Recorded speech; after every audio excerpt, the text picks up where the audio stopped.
This is a completely different team, and right now we've got so many question marks. We really don't have any expectations. It's way too early.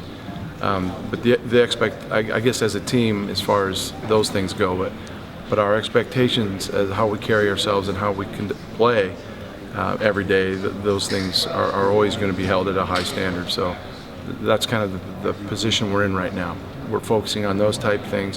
You may remember when we first got here a couple of years ago, we talked about teaching our guys about success, what it was, and was mostly things off the court.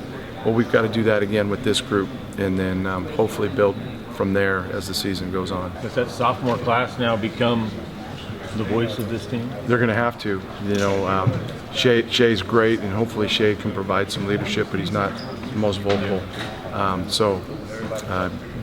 Drew and Trace were elected captains by the team, so we're going to put a lot of pressure on them to lead, with their effort and attitude every day, but then also how they handle their teammates and making sure that they're ready to go.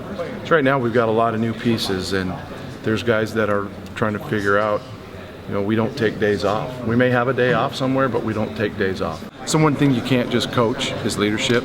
It's got to be developed, but that's going to be a big key word in this team moving forward.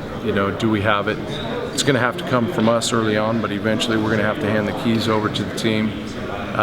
Maturity is going to be the other big word. That if we're not having or making the progress we need to, I think maturity is going to be something we can point to. But we love the guys we have. We know they're young. The only way they're going to get experience is by playing, going through some tough lessons, and we've set our schedule up that way. We've got 4 true road games.